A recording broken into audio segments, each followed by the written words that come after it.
అండి, welcome to మన వంటలు. ఈరోజు మనం బ్రెడ్ కాజా స్వీట్ని ఎలా తయారు చేయాలో చూద్దాం. ఈ స్వీట్ని చాలా ఈజీగా, టేస్టీగా, చాలా తొందరగా చేసుకోవచ్చు. మరి ఆ స్వీట్ని ఎలా తయారు చేయాలో చూద్దాం. స్టవ్ పైన ఒక లోతు గిన్నెను పెట్టుకోవాలి. అందులో 1 కప్పు షుగర్ వేసుకోవాలి.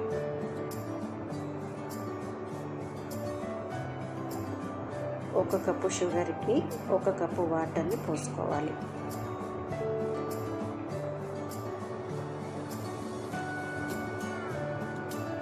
బాగా కలుపుకొని ఒక 5 నిమిషాలు లో ఫ్లేమ్లో ఈ పాకాన్ని మరిగించుకోవాలి. ఈలోపు మనం బ్రెడ్ ముక్కల్ని తీసుకొని కట్ చేసుకుందాం. నేను 6 బ్రెడ్ ముక్కల్ని తీసుకున్నాను. ముందుగా 2 బ్రెడ్ ముక్కల్ని ఇలా అంచులు కట్ చేసి పెట్టుకోవాలి.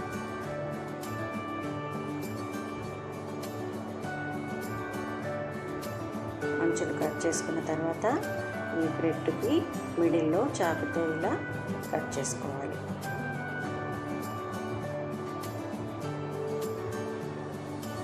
కట్ చేసుకున్న పీసులు ఇలా ట్రయాంగిల్ షేప్లో ఉంటాయి. ఇలాగే అన్ని పీసులన్నీ కట్ చేసి పెట్టుకోవాలి. ఇప్పుడు మనం ఈ పీసులను ఫ్రై చేసుకోవడానికి స్టవ్ పైన ఆయిల్ని వేడి చేసి పెట్టుకోవాలి. వేడి చేసుకున్న ఆయిల్లో ఈ పీసులను వేసుకొని స్టవ్ లో ఫ్లేమ్లో పెట్టుకొని 2 వైపులా ఫ్రై చేసుకోవాలి. గోల్డెన్ బ్రౌన్ వచ్చేసరికి ఈ పీసులన్నీ ఫ్రై చేసుకోవాలి.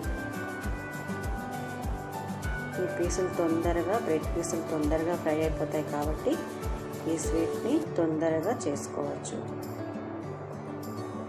ఈ స్వీట్ని బ్రెడ్ కాజాని పిల్లలు కూడా చాలా ఇష్టంగా తింటారు.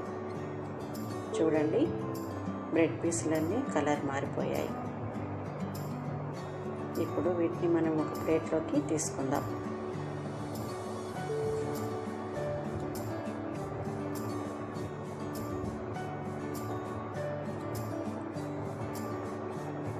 పీసులన్నీ కూడా ఇలా చక్కగా గోల్డెన్ బ్రౌన్ కలర్లో ఫ్రై చేసుకోవాలి. ఇప్పుడు మిగతావి కూడా అలాగే ఆయిల్లో వేసుకొని ఫ్రై చేసుకోవాలి. 2 వైపులా గోల్డెన్ బ్రౌన్ కలర్ వచ్చే వరకు ఫ్రై చేసుకోవాలి. ఇప్పుడు మనం షుగర్ పాకాన్ని చూద్దాం. ఇలా 2 వేళ్ళతో ప్రెస్ చేసినప్పుడు మనకు 2 వేళ్ళు అతుక్కుంటే సరిపోతుంది. తీగ పాకం రానవసరం లేదు. ఇందులో చిటికెడు యాలకుల పొడి వేసుకొని ఒకసారి కలిపి స్టవ్ ఆఫ్ చేసుకోవాలి. ఈ పాకం చల్లారిన తర్వాత ఈ మనం ఫ్రై చేసి పెట్టుకున్న బ్రెడ్ ముక్కలన్నింటినీ ఈ పాకంలో వేసుకోవాలి. ఒక 2 నిమిషాలు ఈ బ్రెడ్ ముక్కల్ని పాకంలో ఉంచి తీసేసుకోవాలి.